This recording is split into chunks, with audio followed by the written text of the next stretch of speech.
Hello and welcome to Wisconsin Issues. This is part 2 of the issue on CWD. I'd like to start off with an article from June 25th of 2015 by the Leader-Telegram, titled CWD Found in Deer on Fairchild Area Farm.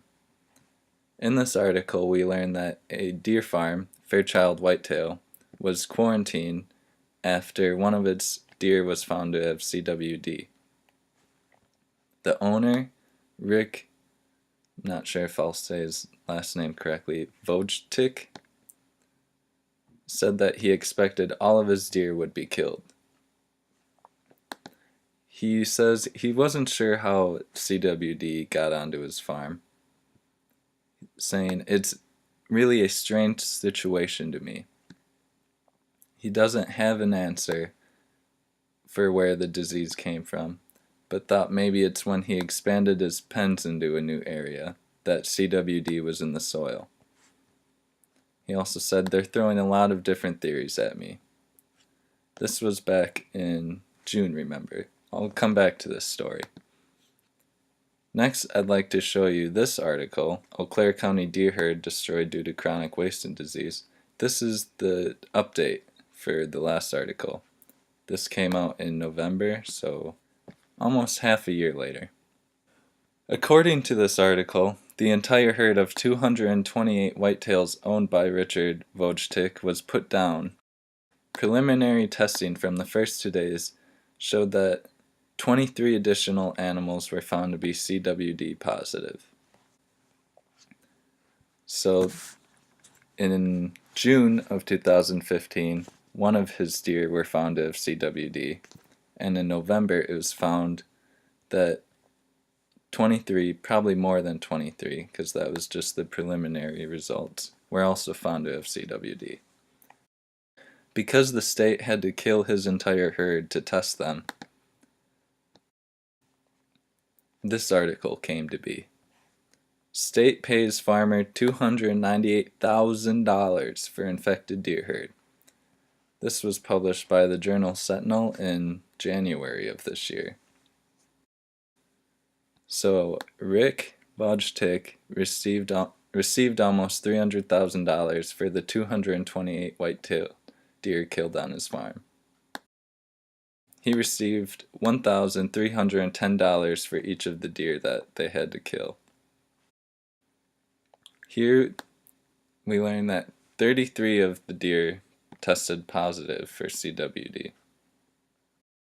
In this article we also learn, for the first time, because this wasn't reported in the earlier articles, that more than a dozen deer escaped the facility last year, but all were captured or killed, according to Rick Rosen, Regional Warden Supervisor for the DNR.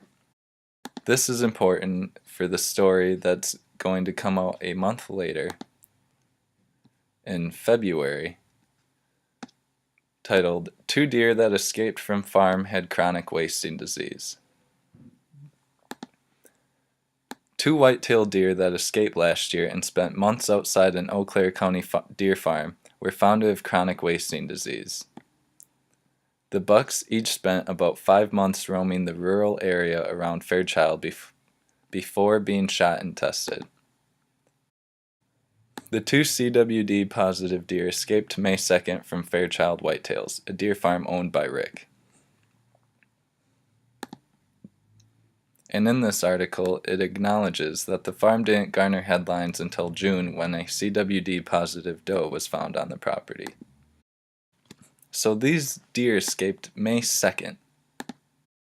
And when it was reported that a deer with CWD was found in June, nobody seemed to know how the CWD got into the game farm. Rick said, "They're throwing a lot of different theories at me," and he said it was puzzling how a case of CWD may pop up in a herd that previously had a clean record.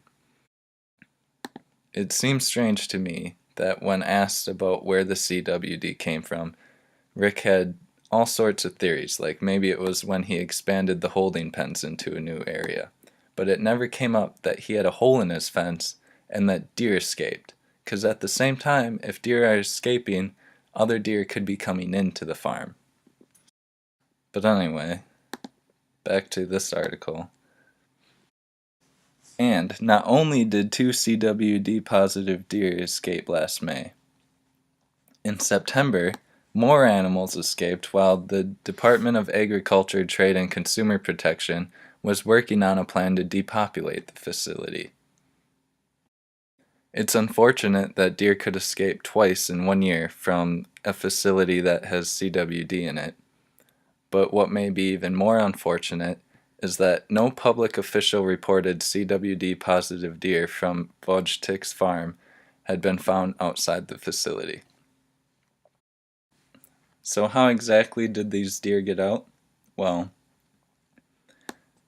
the CWD positive bucks were among 21 deer that escaped last May when a tree fell on the fence surrounding the facility. All but 5 animals were returned to the pen. 2 bucks and 1 doe were shot outside the facility and tested negative for CWD. But the other 2, both males, tested positive for the disease. One was killed October 6th, the other November 24th. So October and November. And these deer escaped in May, remember. It's important to note that we can't guarantee they had CWD before they escaped. It should be noted that we can't guarantee. It's unclear at this time whether the deer had CWD before or after they escaped the pens.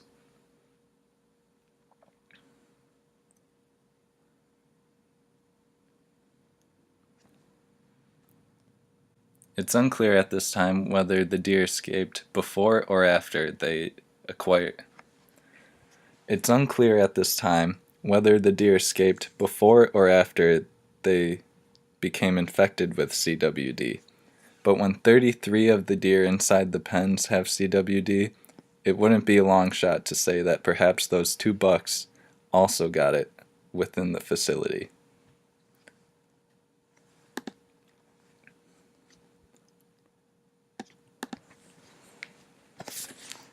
So not only did we have CWD in Eau Claire, so not only was Eau Claire County wasn't the only. Eau Claire County residents weren't the only people dealing with CWD this past year. According to this article, published in December by the journal Sentinel, CWD found in deer killed in Oneida County.